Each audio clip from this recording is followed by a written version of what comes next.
اچھا صاحب کیونکہ آپ روڈ شو کرتے ہیں, آپ باہر نکلتے ہیں, عوام سے ڈائریکٹ آپ کا آمنا سامنا ہوتا ہے, عوام کو کیا امیدیں ہیں؟ عوام کو میرے خیال سے ان سے تو کوئی امید نہیں ہے. لوگوں کو تو میں نے یہ دیکھا, وہ کہتے ہیں وہ اللہ تعالیٰ سے ہی امید ہے. ان کو لگ رہا ہے کہ کچھ مہنگائی میں کمی آئے گی. کیسے کمی آ سکتی ہے؟ پیٹرول نے تو ہماری جان نکال دی ہے نا. دیکھیں اب جنگ جن کے جہاں لگی, ہم نے اتنا بڑا کردار بھی ادا کیا, ہم صلح کروانے والوں میں سے بھی تھے, ہم نے کوشش بھی کی کہ چیزیں بہتر بھی ہوں, ہم زور لگاتے رہے, ہمارا نام اس کے اندر بڑا اچھے لفظوں میں لیا جانے لگا, لیکن اس کے باوجود ہمارے بھی جو انفلیشن کا بم پھوٹا ہے وہ بہت شدید تھا. آپ یقین کریں لوگ رو پڑے. اچھا سہیل آفریدی صاحب جو کہ کے پی کے سی ایم ہیں, ان بیچاروں کی ایک تو ان سے علیمہ خانم صاحبہ جو ہیں وہ ناراض ہو گئی ہیں, کیونکہ علیمہ خانم صاحبہ چاہتی ہیں کہ سہیل آفریدی صاحب بجٹ پاس نہ کروائیں جب تک ان کی عمران خان سے ملاقات نہیں ہوتی. سہیل آفریدی کی گنڈا پور سے بھی لڑائی ہو رہی ہے, سہیل آفریدی کی شیخ وقاص اکرم سے بھی لڑائی ہو رہی ہے. سہیل آفریدی بیچارہ ایک ہے اور اتنے سارے محاذ کھلے ہوا. میں نے آپ کو پہلے بتایا تھا کہ یہ ہیڈ لیس اسنیک ہے, جس کا اسنیک کا ہیڈ نہیں ہے, تو یہ اب آپ تڑپتا رہے گا, کبھی کس کو لگے گا کبھی کس کو لگے گا, آپ کو سمجھ نہیں آئے گی کہ یہ سیدھا جا رہا ہے یا واپس آ رہا ہے. وہ ہیڈ لیس اسنیک ہے. تو وہ کلٹ کے لوگ مانتے ہیں کہ جو ہمارا دیوتا ہے, تو دیوتا سے تو پوچھو, دیوتا سے تو پوچھا نہیں تم نے, تم کون ہوتے ہو فیصلہ کرنے والے. تو اس لیے ہیڈ لیس بھی میں نے اس لیے کہا کہ خدا نہ خواستہ اگر خان صاحب مائنس ہوتے ہیں پارٹی سے تو یہ تو پارٹی نہیں ہے. اب تو لوگ یہ بھی کہہ رہے ہیں کہ پی ٹی آئی کو ووٹ نہیں دینا, عمران خان کو ووٹ دینا. جس کو یہ شعور کا نام دیتے ہیں, یہ کس طرح کی پولیٹیکل گرومنگ ہے کہ عمران خان کے بعد کوئی لیڈر ہی نہیں, کوئی ایک سمجھ بوجھ نہیں رکھتا. کے پی کے کا موازنہ آپ کسی بھی صوبے سے کر رہے ہیں, کے پی کے پیچھے ہے. کے پی کے میں وہ صورتحال ہی نہیں ہے. کے پی کے کا آپ ہیلتھ سیکٹر اٹھا کے دیکھ لیں. کے پی کے آپ پشاور سے نکل کے نوشہرہ میں گیا ہوں, میں پھرا ہوں, میں لوگوں سے بات چیت کی ہے. میں ایون نوشہرہ کے ایک ہاسپٹل میں گیا, کتے سوئے ہوئے تھے اس کے اندر. یہ نوشہرہ کا ڈی ایچ کیو ہے, ڈسٹرکٹ ہیڈ کوارٹر ہاسپٹل. تو یہ ہے تعلیم کا بیڑا غرق وہاں پہ ہوا ہے, صحت کا بیڑا غرق وہاں کچھ بھی تو نہیں ہے. یعنی کہ آپ وہاں پہ زومبیز کریٹ کر رہے ہیں, آپ نام عمران خان, اس کے بعد پھر آپ کچھ بھی نہیں دے رہے. دیکھیں میرا ماننا یہ ہے, میں ہمیشہ یہ کہتا ہوں, یہ ملک لوگوں کا ہے. السلام علیکم. 360 ڈیجیٹل کے ساتھ میں ہوں آپ کی ہوسٹ فائزہ بخاری, اور آج کے پوڈ کاسٹ میں ہمیں جوائن کیا ہے زہیب بٹ نے. السلام علیکم. وعلیکم السلام فائزہ جی, کیسی ہیں آپ؟ الحمدللہ, آپ کیسے ہیں؟ بالکل ٹھیک ٹھاک. آپ نے پچھلی بار مجھے کہا تھا کہ میں آپ کو سینئر صحافی و تجزیہ کار نہ کہوں, اس لیے میں نے آج کہا زہیب بٹ. بہت شکریہ آپ کا, مجھے بہت اچھا لگا, میں نے یاد رکھا جی, بہت اچھا لگا. اچھا جی, عید کیسی گزری آپ کے ساتھ؟ الحمدللہ بہت اچھی گزری. جو تمام فرائض سے جو فرائض تھے وہ سر انجام ہم نے بڑے اچھے طریقے سے دے دیے. خوشی کی بات یہ تھی کہ مجھے ایسا لگتا ہے میں نے اپنی ہوش میں پہلی بار ایسے دیکھا ہے کہ لاہور کو اتنا صاف دیکھا ہے. وہ ہم نے آپ کی ویڈیو دیکھی, میں نے اسی وجہ سے آپ سے یہ سوال بھی پوچھے.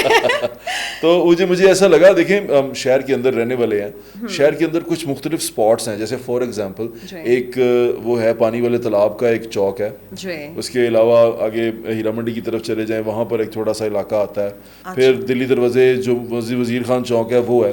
یہاں پر نا گندگی پڑی ہوتی ہے عید کے دنوں میں, جب آپ عید پہ نکلیں تو گندگی ہوتی ہے یہاں پہ ہر حال میں. ایک گوں گڈھا بن جاتا ہے, اسے گوں گڈھا کہتے ہیں ہم شہر کے لوگ. تو وہ نہیں تھا, اور سرپرائزنگلی نہیں تھا. ہم نے دیکھا, آپ نے کافی سارے روڈز کو دکھایا تھا. ایک تو میں نے دکھایا تھا, ایک میں رات کو پیدل بھی چلا تھا, عید کی رات کو ہی ہم گئے پیدل چلے, ہم نے جا کے دیکھا. بلکہ ایک جگہ پہ علائشیں پڑی ہوئی تھیں, میں نے فون کیا, میں نے وہ سارا کچھ, میرے دوست ہیں بابر صاحب دین صاحب, میں نے اس کو فوراً وہ میسج کیا, اور میرے خیال سے 1 گھنٹے 1.5 گھنٹے کے اندر ہمارے واپسی پہ وہ اٹھا لیا ہوا تھا. تو یہ ایک بڑا سرپرائزنگ تھا میرے لیے. پھر آپ نے ایک اور چیز نوٹ کی ہوگی, پہلے ہم لاہور شہر میں پھرتے تھے تو یا باہر کہیں جاتے تھے, ایون سرگودا میں, سائی وال میں, یہ وہ شہر ہیں جہاں میں گیا ہوں. میں نے سروس گاڑیاں نہیں دیکھیں, جیسے LWMC کی گاڑی جا رہی ہو, ستھرا پنجاب کی گاڑی جا رہی ہو, جیسے ٹریکٹر گندگی اٹھا رہا ہو, جیسے بڑے کنٹینر جا رہے ہوں جو گندگی اٹھا کے لے کے جا رہے ہیں, ہم نے کم دیکھے تھے ایسے. اب ہر جگہ پہ سروس کی گاڑیاں چل رہی ہیں, جو سروس کرنے کے لیے موجود ہیں, صفائی کے لیے موجود ہیں, ٹریکٹر موجود ہیں. ایسا لگتا ہے کہ وہ کام کر رہے ہیں. یہ بڑی اچھی ایک سرپرائزنگلی ایک اچھا سرپرائز تھا. لیکن زہیب ابھی آپ نے کہا کہ اس سال جب سے مطلب آپ نے ہوش سنبھالا, اور آپ دیکھتے ہیں کیونکہ اندرون کو بھی آپ ماشاءاللہ رہتے بھی ادھر ہی ہیں, لاسٹ ایئر بھی تو مریم نواز کی گورنمنٹ تھی, اور مریم نواز نے تب بھی کہا تھا کہ کہیں پر آپ کو گندگی نظر نہیں آئے گی. تو کیا پچھلے سال صفائی کے انتظامات نہیں تھے؟ اتنے ایکسٹینسولی نہیں تھے, اتنا سیریسنس نظر نہیں آ رہی تھی. ہاں تھے لوگ, صفائیاں بھی کر رہے تھے, کیمپ بھی لگ رہے تھے, لیکن اس بار تھوڑا ڈفرینٹ یہ تھا کہ سیریس نظر آ رہے تھے, وہ اپنے کام میں سیریس تھے, لوگ موجود تھے. میں نے بلکہ سینیٹری ورکرز کے ساتھ بھی ایک چھوٹا سا ویڈیو بنایا تھا, میں ان کے پاس بھی گیا, میں لوگوں سے ملا, خواتین سینیٹری ورکرز میں خواتین بھی تھیں. اب آپ کبھی مال روڈ کی طرف جائیں تو خواتین بھی جھاڑو لگا رہی ہوتی ہیں اور وہ صاف کر رہی ہوتی ہیں, یعنی کہ شانہ بشانہ ان کے ساتھ ہیں, مردوں کے ساتھ کام کر رہی ہیں. میں ویری پلیزنٹ سرپرائز, میں ملا بھی تھا کچھ خواتین سے, بات چیت بھی کی اور مجھے اچھا لگا. اور اچھی بات یہ تھی کہ اس میں صرف مریم نواز کو شاباش نہیں ہے, اس میں ان ورکرز کو بھی شاباش ظاہر ہے جو یہ کام کر رہے ہیں, اور اب وہ سیریسنس دکھا رہے ہیں. دیکھیں اور انہوں نے عیدی بھی پھر اناؤنس کی تھی, مریم اورنگزیب صاحبہ نے, کتنی اچھی بات ہے. عیدی تو جو کرے نہ کریں, لیکن آپ کو اپنی جاب کا پتہ ہونا چاہیے. مجھے لگتا ہے لوگوں میں اب وہ اویئرنیس بھی آ رہی ہے کہ یہ ہماری جاب ہے اور ہم نے یہ کرنی ہے. اور وہ پہلے جس طرح گوسٹ ملازمین آ جاتے تھے, میرے کچھ دوست بھی تھے ایسے, میں جانتا ہوں ان کو, جو ایک ڈپارٹمنٹ میں کوئی دوسرا کام کر رہے ہیں سرکاری, جہاں ہاتھ پڑتا ہے ان کا پولیٹیکلی, تو وہ سرکاری نوکریاں بھی لے کے بیٹھے ہوئے ہیں اور دوسرے کام بھی کر رہے ہیں. لیکن اب یہ گوسٹ ملازمین نکال دیے گئے ہیں, جو اس طرح کر کے بجٹ پہ بوجھ بنتے تھے وہ نکالے جا رہے ہیں. تو دیکھیں ایک پہیا ہے وہ چل رہا ہے, وہ اپنی تمام جو اس کی پرابلمز ہیں وہ خود بخود چلتے چلتے دور کر رہا ہے. تو it's a very pleasant surprise. اللہ کرے سارے کے سارے ڈپارٹمنٹ ہی ایسے کام کریں. اچھا, اب کیونکہ بجٹ کی آپ نے بات کر لی ہے, ہم نے بجٹ پہ بات کرنی ہے. بجٹ آنے جا رہا ہے, پیش ہونے جا رہا ہے, اور کل میں وہ جو ہمارے وزیر خزانہ ہیں ان کا بیان پڑھ رہی تھی کہ وہ کہہ رہے تھے کہ بہت بامقصد بجٹ جو ہے وہ ہم پیش کریں گے. اور پاکستان پیپلز پارٹی کے جو کہ اختلافات کی باتیں ہم سن رہے تھے کہ ان کی کچھ ناراضیاں, انہوں نے کہا کہ وہ ان سے ملاقات بہت اچھی رہی, دور ہو جائیں گی اور بامقصد بجٹ پیش کریں گے. آپ کو بجٹ سے کیا امید؟ بجٹ ہوتا کیا ہے؟ آپ اگر میں آپ کے سننے والوں کو اس کو تھوڑا سا آسان کروں, آپ نے یہ دیکھنا ہوتا ہے کہ ڈیولپمنٹل بجٹ کتنا ہے, نان ڈیولپمنٹل بجٹ کتنا ہے. ایک تو آپ یہ دیکھنا ہوتا ہے. دوسرا آپ نے دیکھنا ہوتا ہے کہ اس میں ٹیکس کلیکشن کا جو ٹارگٹ ہے وہ کیا رکھا ہے, کیا وہ پہلے سے زیادہ رکھا ہے. اگر وہ پچھلے سال سے زیادہ ہے, ٹیکس کلیکشن کا جو ٹارگٹ ہے وہ زیادہ ہے, تو اس کا مطلب سمجھ جائیں آپ کی خیر نہیں ہے. اب آپ کے اوپر یہ بوجھ پڑنا ہے. یہ آپ کو میں موٹی موٹی بات بتا رہا ہوں سننے والوں کے لیے کہ یہ اس طرح ہوتا ہے. ٹھیک ہے. اس کے بعد جو نان ڈیولپمنٹ ہوتا ہے وہ یہ ہوتا ہے کہ اس نے لگنا ہے مراتوں پہ, تنخواہوں پہ, ان چیزوں پہ جو سرکار کے خرچے ہیں. ٹھیک ہے, وہ اس پہ نان ڈیولپمنٹ اس پہ لگ گیا. اب ڈیولپمنٹ وہ بجٹ ہے جو لوگوں کے اوپر لگنا ہے. آپ کو یہ ریشو دیکھنی ہوتی ہے. ڈیولپمنٹ کی ریشو کم ہوتی ہے, جو نان ڈیولپمنٹ ہے وہ زیادہ ہوتا ہے, خرچہ زیادہ ہے, آمدنی پھر لوگوں سے خون چوس کے نکالتے ہیں, پھر ڈیولپمنٹ کا بجٹ کم رکھتے ہیں. یہ چیزیں بڑی میٹر کرتی ہیں, اور یہ میں شروع سے ہی دیکھتا آ رہا ہوں. دیکھیں ہم گھر کا بجٹ بھی بناتے ہیں نا, تو ہم ایک چیز خیال رکھتے ہیں کہ ہماری آمدن جو ہے جو ہم کما رہے ہیں اس سے زیادہ بجٹ نہ بنائیں. ٹھیک ہے, ہمارا بجٹ اس سے اوپر نہ جائے. ٹھیک. پھر اس کے بعد یہ دیکھتے ہیں کہ ہمارا پرابلم یہ, جیسے میں آپ کو اس کی ایگزامپل دیتا ہوں. ایک گھر ہے, فار ایگزامپل پاکستان ایک گھر ہے. یہ جو وزیر خزانہ صاحب ہیں یہ ہمارا بجٹ بنا رہے ہیں گھر کا. ان کو پہلے دیکھنا پڑے گا ہماری آمدن کتنی ہے, ہمارے جو بھائی ہیں جس اس گھر کے اندر رہتے ہیں وہ کتنے پیسے کماتے ہیں. انہوں نے کہا جی کہ بھائی پیسے کماتے ہیں اور اتنا اتنا شیئر گھر کے گلے میں ڈالتے ہیں. وہ کہتے ہیں نہیں, یہ شیئر کم ہے, یہ اور زیادہ بڑھائیں کیونکہ خرچہ زیادہ ہے. اب ہم اپنے بھائی کو پوچھتے ہیں کہ بھائی پیسے اور, تو وہ کیا کہتا ہے یار میں تو کماتا ہی کچھ نہیں ہوں, تو میرے پاس تو کوئی پیسے ہی نہیں ہے. وہ کیا کرتا ہے, وہ بیچارہ پھر پریشان ہو کے اپنی جیب کاٹتا ہے, کچھ بھی کرتا ہے, وہ کوئی انلیگل مینز استعمال کرتا ہے, وہ اس کے بیچ میں خزانے کے بیچ میں ڈالتا ہے کہ چلو یار یہ پورا ہوگا. پھر ہم کیا کرتے ہیں, ہمارا جو بھائی ہے جس کو ہم نے کہا بجٹ بناؤ, وہ کہتا ہے نہیں یار یہ بجٹ تو پورا نہیں ہو رہا.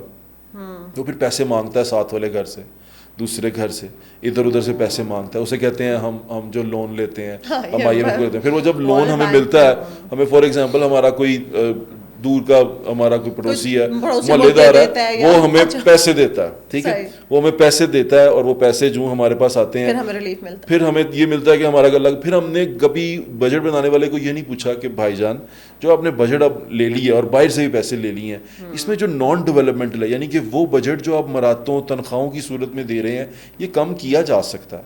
ہم غریب ملک ہیں, ہمارے پاس پیسے نہیں ہیں, تو ہم یہ جو اتنی بڑی ہم نے ایک لگژری اپنے ارد گرد کریٹ کی ہوئی ہے, یہ کیوں کی ہوئی ہے. ٹھیک ہے. پھر ہم سیکیورٹی کے نام پہ لگژریس پروڈکٹس اپنی ارد گرد کر لیتے ہیں, سیکیورٹی کے نام پہ خود کو عوام سے دور کر لیتے ہیں, ایک محلوں کے اندر رہنا شروع کر دیتے ہیں, اس کے اندر چڑیا پر نہیں مار سکتی سیکیورٹی کے نام پہ. ٹھیک ہے, یہ بات میں باقو جو کہہ رہا ہوں اس کو سنیے گا. سیکیورٹی کے نام پہ ہم وہ اپنے ارد گرد ایک محل کی دیواریں کھڑی کر دیتے ہیں اور اندر بڑے مزے سے شاہانہ زندگی گزارتے ہیں. ہمیں پتہ ہی نہیں ہوتا کہ اس دیوار کے پیچھے, قلعے کی دیوار کے پیچھے کیا ہو رہا ہے, لوگ کیسے زندگی گزار رہے ہیں. لوگ بڑی مشکل حالات میں ہیں. ہمیں سب سے پہلے اپنے خرچے کم کرنے ہیں. اس کی ایگزامپل آسان زبان میں اس طرح دے دیں کہ اگر ہمارا 100 روپیہ بجٹ ہے نا, تو ہم نے 90 روپے ان ملازموں کو دینے ہیں جنہوں نے وہ 100 جو باقی بچے ہوئے 10 روپے ہم پہ خرچ کرنے ہیں. اب 90 روپے کے ہم نے ملازم رکھے ہیں خود پہ 10 روپے خرچنے کے لیے. اس پہ تو یہ بری بات ہے. اور یہ اتنے بڑے دماغ والے لوگ ہیں. اصل میں پرابلم یہاں پر آتی ہے کہ اتنی جلدی آپ اپنے خرچے کم کر نہیں سکتے. جتنے یہ اس کے اندر بیٹھے ہوئے ہیں نا لوگ, اس نیٹ ورک کے اندر جتنا بیوروکریسی بیٹھی ہوئی ہے, جتنے یہ لوگ ملازمین جن کے سٹیکس ہیں اس کے اندر, وہ کبھی اس کو کم نہیں ہونے دیں گے. وہ کہیں گے بھائی یہ لگا ہوا, اس کو لگا کے رکھو. خون کون کس کا چوسا جاتا ہے؟ وہ ہمارا اور آپ کا چوسا جاتا ہے. جنہوں نے جو یہ لون لیتے ہیں وہ بھی انہوں نے بھرنا ہے. وہ لیوی کی صورت میں ان کے اوپر پڑے, وہ کسی بھی صورت میں ان کے اوپر پڑے, وہ ہمارے اوپر پڑنا ہے. وہ ان کے اوپر تو ٹیکس ہی نہیں آتا. یہ تو کسی بھی جگہ پہ سرکاری ملازمین کا تو ویسے ہی ایک الگ سے کوٹا ہوتا ہے, یہ اس میں جا کے ٹیکس بھی پورا نہیں دیتے. ٹیکس بھی ہم ہی نے دینا ہے, عام آدمی نے دینا ہے. تو یہ ایک بڑا ایک سوچنے سمجھنے والی بات ہے کہ آپ کو اپنے خرچے کم کرنے پڑیں گے. اچھا صاحب, کیونکہ آپ روڈ شو کرتے ہیں, آپ باہر نکلتے ہیں, عوام سے ڈائریکٹ آپ کا آمنا سامنا ہوتا ہے, عوام کو کیا امیدیں ہیں؟ عوام کو میرے خیال سے ان سے تو کوئی امید نہیں ہے. لوگوں کو تو میں نے یہ دیکھا, وہ کہتے ہیں وہ اللہ تعالیٰ سے ہی امید ہے. ان کو لگ رہا ہے کہ کچھ مہنگائی میں کمی آئے گی. کیسے کمی آ سکتی ہے؟ پیٹرول سستا ہوگا, ہر چیز مہنگائی مطلب آسمان سے بات. پیٹرول نے تو ہماری جان نکال دی ہے نا. دیکھیں اب جنگ جن کے جہاں لگی, ہم نے اتنا بڑا کردار بھی ادا کیا. ہم صلح کروانے والوں میں سے بھی تھے. ہم نے کوشش بھی کی کہ چیزیں بہتر بھی ہوں. ہم زور لگاتے رہے, ہمارا نام اس کے اندر بڑا اچھے لفظوں میں لیا جانے لگا, لیکن اس کے باوجود ہمارے پہ جو انفلیشن کا بم پھوٹا ہے وہ بہت شدید تھا. آپ یقین کریں لوگ رو پڑے. ساری دنیا ویسے تو افیکٹ ہوئی ہے. میں ایک بندے کو دیکھ رہا, وہ بیچارہ ماڑا آدمی ہے, اب وہ بیٹھا ہوا ہے, میرے جیسا بندہ. میں آپ کو اپنی بات بتا رہا ہوں کہ اگر میں 5,000 کا تیل ڈلواتا تھا گاڑی میں, 5,000 روپے کا فیول گرواتا تھا, تو وہ فیول میرا چلتا تھا 1 ہفتے تک چل جاتا تھا. اب وہ 2 دن پہ آ گیا. میرا 5,000 کا ڈلتا ہی تھوڑا سا. میں اس میں میرے جیسا بندہ چیخ پڑا ہے کہ یار یہ 5,000 روپے میری گاڑی جو 1800 سی سی جو میں چلاتا ہوں, یہ تو میرا کبڑا نکال دے گی. اب مجھے سوچنے میں مجبور ہو گیا ہوں کہ میں اس گاڑی کا کیا کروں, موٹر سائیکل لے لوں, کیا کروں, کس طرح چینج کروں. بھی روتے نظر آ رہے ہوتے نا جب بھی. بائکس والا 400 روپے میں تقریباً 2.5 لیٹر 2.5-3 لیٹر تیل ڈلواتا تھا. اب وہ آدھا لیٹر پہ آ گیا. وہ بیچارے بھی رو رہے ہوتے ہیں, وہ کیا کرے, اب پریشان ہے نا. اب یہ ساری چیزیں حکومت کو نظر کیوں نہیں آ رہی؟ میرے پرائم منسٹر صاحب آتے ہیں, وہ کہتے ہیں میں دل پہ پتھر رکھ کے یہ کر رہا ہوں, اور دل میں پتھر رکھنے کے بالکل کر رہے ہیں. لیکن آپ یہ تو دیکھیں کہ دل پہ پتھر رکھ کے مرسیڈیز میں بیٹھ کے ہمیں جو کہہ رہے ہیں الیکٹرک گاڑیاں لے لیں, تو اپنے کانوائے میں بھی ساری گاڑیاں الیکٹرک کر دیں جو 8-8-9 ڈالے چلتے ہیں, جو 2800 سی سی یا 3,000-4,000 سی سی جو بڑی چلتی ہیں. سب سے پہلے تو ہمیں ان کی طرف سے نظر آنا چاہیے نا کہ جو آسٹیرٹی میئر کی ہمیں کہتے ہیں کہ ہمیں کہتے ہیں روٹی آدھی کر دو, تو اپنے پاس بھی تو کم از کم خرچے کم کریں. یہ پہلے حکومت کا اپنا کام ہے کہ وہ کر کے دکھائے, تب عوام کو بھی نظر آئے. پھر اگر سارے پس رہے تو چلے, عوام کہے گی بھائی ہم آپ کے ساتھ ہیں. اچھا سہیل آفریدی صاحب جو کہ کے پی کے سی ایم ہیں, ان بیچاروں کی ایک تو ان سے علیمہ خانم صاحبہ جو ہیں وہ ناراض ہو گئی ہیں, کیونکہ علیمہ خانم صاحبہ چاہتی ہیں کہ سہیل آفریدی صاحب بجٹ پاس نہ کروائیں جب تک ان کی عمران خان سے ملاقات نہیں ہوتی. سہیل آفریدی کی گنڈا پور سے بھی لڑائی ہو رہی ہے, سہیل آفریدی کی شیخ وقاص اکرم سے بھی لڑائی ہو رہی ہے. سہیل آفریدی بیچارہ ایک ہے اور اتنے سارے محاذ کھلے ہوا ہے. آپ کو کیا لگ رہا ہے ان کی جو آپسی اختلافات ہیں, آپسی لڑائیاں, اس میں جیت کس کی ہوگی؟ میں نے آپ کو پہلے ہی بتایا تھا کہ یہ ہیڈ لیس اسنیک ہے, اس کا اسنیک کا ہیڈ نہیں ہے, تو یہ اب آپ تڑپتا رہے گا, کبھی کس کو لگے گا کبھی کس کو لگے گا. آپ کو سمجھ نہیں آئے گی کہ یہ سیدھا جا رہا ہے یا واپس آ رہا ہے. وہ ہیڈ لیس اسنیک ہے, تو ان کا جب سر ہی نہیں ہے تو پھر پیچھے کیا ادھر ادھر لگتے پھر رہے ہیں. دیکھیں جو لوگ وہاں پاور میں ہیں وہ ان کے پاس مینڈیٹ نہیں ہے, ان کے پاس مینڈیٹ ایک نام کا ہے, وہ نام ہے عمران خان صاحب کا نام. اب عمران خان صاحب کے نام کا مینڈیٹ رکھ کے وہ عمران خان صاحب کو نہیں کنسلٹ کریں گے, ان کا نام نہیں لیں گے, تو ان کی ایگزسٹنس میٹر ہی نہیں کرتی. ٹھیک ہے, یہ ایک پارٹی نہیں ہے, میں اس کے بارے میں کہتا ہوں اٹس اے کلٹ.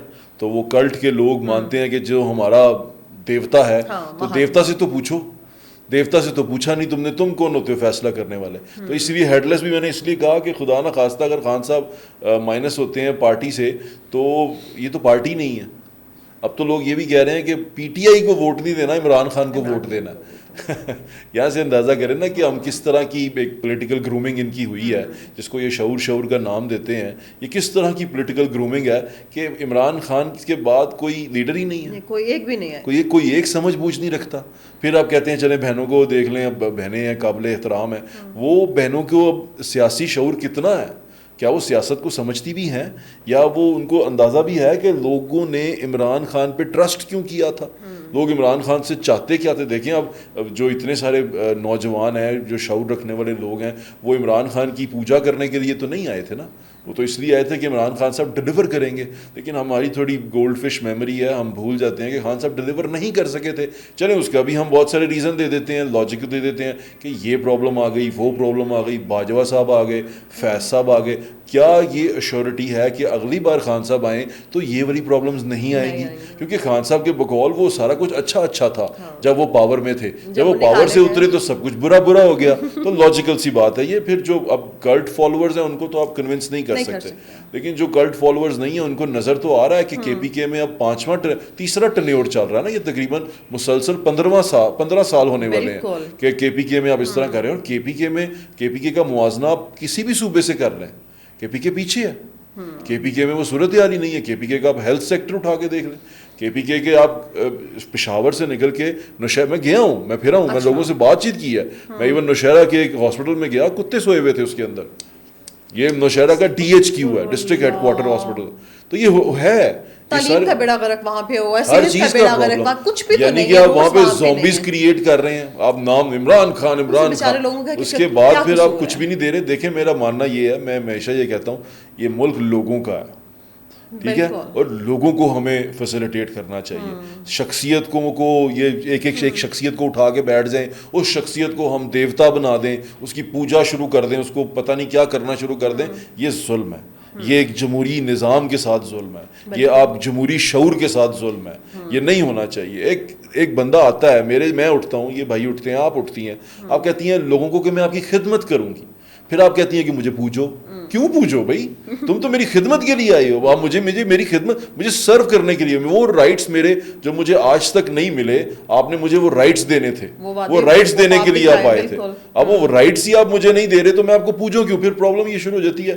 ہم تھوڑے کیونکہ اس کانٹیننٹ کے جو لوگ ہیں شخصیت پرست ہیں, ہمارا یہ ایشو ہے, یہ ہمارا کلچرل اور یہ ہمارا جیوگرافیکل ایشو ہے کہ ہم شخصیت پرست لوگ ہیں. پیپلز پارٹی بھٹو سے, نواز شریف سے, تحریک انصاف عمران, جی نا, ہمیں نام چاہیے ہوتا ہے بڑا, اور وہ نام میں ہمیں ہیرو چاہیے ہوتا ہے. یہ ماچو مین, اور آج سوشل میڈیا میں بھی ہم یہی ہے, ہم ناموں کے پیچھے دوڑتے ہیں. ہم کیونکہ اصل میں پرابلم یہ ہے, ہم نا کنورٹرز ہیں سارے کے سارے, بت پرست تھے. تو یہ بت پرستی ہماری سرشت میں شامل ہو چکی ہوئی ہے, یہ نکلتی نہیں ہے. وہ بت پرستی کی جگہ آپ شخصیت پرستی شروع کر دیتے ہیں. تو یہ شخصیت پرستی جب تک ہماری سرشت سے نکلے گی نہیں, ہم آئیں گے نہیں. ہم کم از کم قوم پرستی ہو جاؤ, ہم قوم پرست بھی نہیں ہو پاتے نا, ہم اپنے نیشنلزم پہ بھی نہیں آ پاتے. ہم رہتے ہیں کس کے اوپر, ہم کلٹزم کے اوپر رہتے ہیں. تو جب ہم اس چیزوں سے نکلیں گے تو بہتری ہوگی. پھر اس میں دیکھیں ہر کوئی اپنا اپنا منجن بیچ کے چلا جاتا ہے. میں تو ہمیشہ یہ کہتا ہوں کہ آپ لوگوں کو جو شعور کی بات کرتے ہیں, صرف ان کو اتنا بتا دیں کہ جس کی پوجا پہ لگ گئے ہو, جس کے بارے میں کہہ رہے ہو یہی نجات دہندہ ہے, دیکھ تو لو کہ وہ جب آیا تھا وہ کیا کر کے گیا. کیونکہ اب تو پاکستان تحریک انصاف بھی یہ نہیں کہہ سکتی کہ ہمیں موقع نہیں ملا.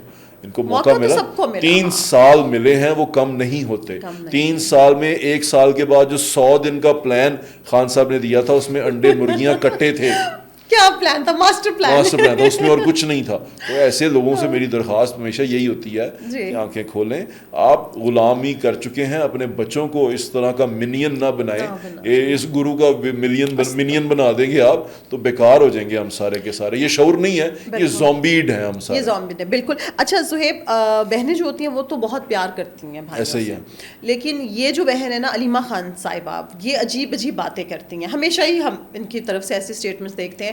انہوں نے ابھی کہا کہ جی عمران خان صاحب کو پھانسی دے دی جائے گی. اچھا, اس پہ آفتاب اقبال صاحب جو کہ عمران خان صاحب کے بڑے فین ہیں, انہوں نے آگے سے کہا کہ اگر عمران خان صاحب, اچھا مطلب کوئی یہ نہیں کہہ رہا کہ اللہ معافی, اللہ سے ڈرو بھائی, آگے سے وہ کہہ رہے ہیں کہ اگر عمران خان کو پھانسی ہوئی تو لوگ بھٹو کو بھول جائیں گے.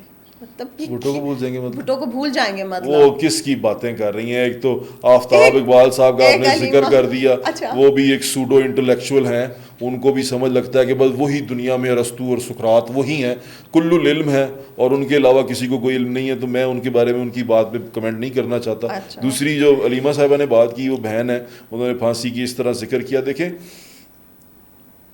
میرے خیال سے جب آپ سڑک پہ نکلتے ہیں نا تو آپ کی کوئی فوٹو کھینچتا ہو، یعنی کہ آپ کا سیلفی لے لے ایک لوگ، آپ چلیں اور آپ کے پیچھے پیچھے بھاگیں، سارا کچھ آپ کو اچانک فیم ملنا شروع ہو جائے، بڑا اچھا لگتا ہے آپ کو. پھر اچھا آپ کو لگتا ہے کہ یہ ریزن ختم نہیں ہونا چاہیے، یہ تو برقرار رہنا چاہیے، عادت ہو جاتی ہے انسان کو. پھر وہ جو ہی تھوڑا تھوڑا فیم ڈاؤن ہوتا ہے پھر آپ کو یہ ایک اسٹنٹ کرتے ہیں تاکہ یہ فیم برقرار رہے. تو یہ مجھے لگتا ہے علیمہ بی بی کو ایسا لگ رہا ہے کہ وہ اگلی، اللہ معاف کرے میں ان کی ہستی سے جوڑنا چاہتا ہوں کیونکہ لگتا ہے فاطمہ جناح بنیں گی وہ، اور وہ قائد اعظم کے ساتھ جس طرح وہ کھڑی ہوئی تھی اس طرح علیمہ بی بی کھڑی ہوں گی.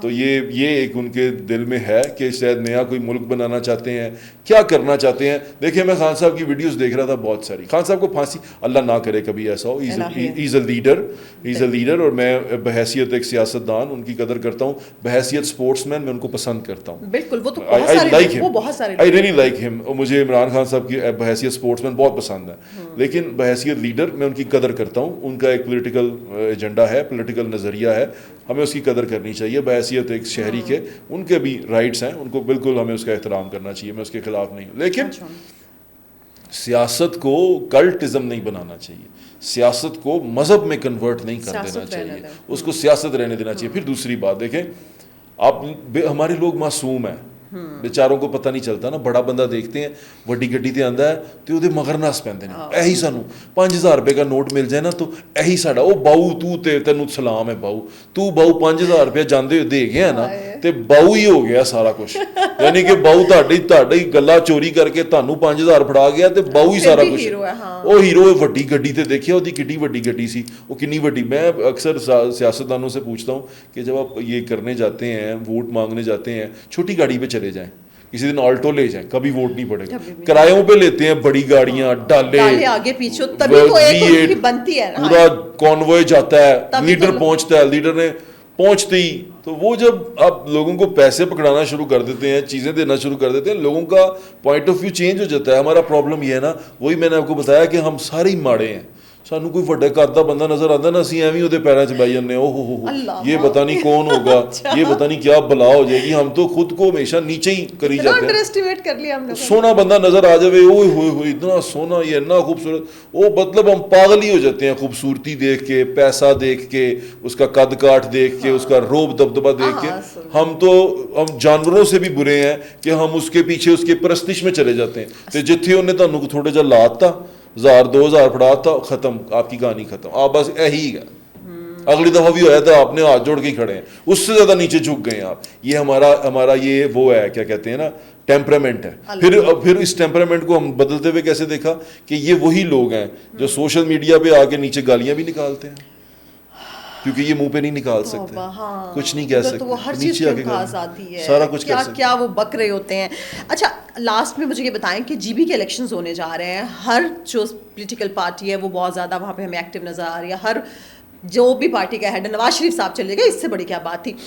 وہاں پر آپ کو کیا لگتا ہے کہ جی بی کے الیکشنز میں کس کی پوزیشن جو ہے وہ بہت اسٹرانگ ہے؟ سیکنڈلی پاکستان تحریک انصاف یہ دعویٰ کر رہی ہے، پاکستان تحریک انصاف والے صحافی یہ دعویٰ کر رہے ہیں کہ وہاں پہ تو جی بی میں تو پاکستان تحریک انصاف کا توتی بول رہا ہے. اب آپ کے پاس کیا انفارمیشن ہے؟ توتی بول رہا ہے کہ طوطا بول رہا ہے؟ تحریک انصاف کا تو ابھی باجا ہی بول رہا ہے، وہ بھی پھٹ گیا ہوا. تو مجھے ایسا لگتا ہے، دیکھیں ساری سیاسی پارٹیاں اس لیے وہاں پر چلی گئی ہیں کہ ان بیچاری کسی بھی پارٹی کو سیاسی ایکٹیویٹی کرنے کا موقع ہی نہیں ملتا. کہاں کرتے ہیں سیاسی، ہر کوئی تو پاور میں ہے. کون سی پارٹی جلدی اپنا صوبہ رکھا ہے، تو ایک نیا صوبہ ملا، سب وہاں جمپ کر گئے، تو سب دوڑ گئے ہیں وہاں پہ. اب وہاں سیاست کے لیے، کیونکہ سیاست دان ہے نا، سیاست کرنے وہاں چلے گئے ہیں, میں یہ کر دوں گا, میں وہ کر دوں گا, ہم نے یہ کر دیا, ہم نے, اور سب کے پاس اپنا اپنا صوبہ ہے, کوئی بھی سیاست نہیں کر پا رہا. تو جب ان کو موقع ملتا ہے تو اسی طرح یہ بیچارے موسمی برساتی وہ نہیں ہوتے کیا ان کو کہتے ہیں, ان کی طرح یہ نکلتے ہیں اور جاتے ہیں, اور جا کے پھر وہاں پر سیاست کی دکان لگاتے ہیں, جھنڈیاں لگتی ہیں, ان کو اچھا لگتا ہے کہ ایکٹیویٹی ہو رہی ہے, لوگ آ رہے ہیں, مل رہے ہیں, ہم ووٹ مانگ رہے ہیں, یہ کر رہے ہیں. ویسے یہ موقع بڑے کم ملتے ہیں ووٹ مانگنے کے اور لوگوں کو اس طرح کہنے کے, تو یہ ان کا موج مستی ہے لگی ہوئی ہے. کیا لگ رہا ہے کون زیادہ کینڈیڈیٹ ادھر اسٹرانگ ہے, پاکستان پیپلز پارٹی, پاکستان مسلم لیگ نون, یا بیچ میں استحکام پاکستان پارٹی بہت ایکٹیو ہوئی ہے؟ بہت ایکٹیو ہوئے وہ, بلکہ وہ میرا دوست ہے ملک زمان, وہ بڑے جلسے کر کے آیا, وہاں مل کے آیا, بلکہ وہ تو مجھے, ہم پرسوں کھانے پہ بیٹھے ہوئے تھے, اس نے مجھے کہا کہ ہم حکومت بنا رہے ہیں. جی انہوں نے مجھے بھی, ابھی میں نے عید پروگرام میں بھی ملک صاحب نے یہی کہا کہ ہم حکومت بنا رہے ہیں وہاں پہ بنا رہے ہیں. تو میں بڑا حیران ہوا, میں خود نہیں جا سکا وہاں پر, تو اس لیے میں شاید کمنٹ نہ کر سکوں اس طرح اسٹرانگلی, پر میں نے آپ کو یہ بتایا کہ لوگ جو ان سے ہیں وہ وہاں پر گئے ہیں, وہ سیاست کی پوری پوری دکان انہوں نے وہاں لگائی ہے, پیسوں کی ریل پیل ہوئی ہے. چلو جی بی والوں کو بھی تھوڑی خوشی ہوئی ہے کہ چلو سانو بھی پوچھن کوئی آیا, لیکن میری جی بی والے جو دیکھ رہے ہیں, گلگت بلتستان والے جو لوگ ہیں, اس بندے کو ووٹ کریں جو ان کو لگتا ہے کہ ان کے حلقے کے لیے بہتر ہے. کسی ذہنی غلام کو ووٹ نہ دیں. ذہنی غلام ایسے ہوتے ہیں نا, وہاں جا کے پھر ان کو مینینز بیٹھ جاتے ہیں, جو ہمارا لیڈر کہے گا وہ ہم کریں گے, جو وہ کہے گا وہ ہم کہیں گے. تو ایسوں سے بچیں, عقل شعور رکھنے والے شخص کو ووٹ دیں جو آپ کے حلقے اور آپ کے لیے بات کرے. تو میرے خیال میں یہ ہونا چاہیے الیکشن. بالکل, اور اللہ کرے کہ ویسے امید ہے کہ ایسے ہی ہوگا انشاءاللہ. مجھے بھی امید ہے جی, اب الیکشنز ہی ہیں جو ہمارے لیے رہ گئے امید کی کرن. بالکل زہیر, بہت شکریہ آپ کے وقت کا, تمام دیکھنے والوں کا شکریہ. آخر میں اتنا ہی, اپنا خیال رکھیں, اپنے پیاروں کا سب سے بڑھ کے پاکستان کا خیال رکھیں. اللہ حافظ.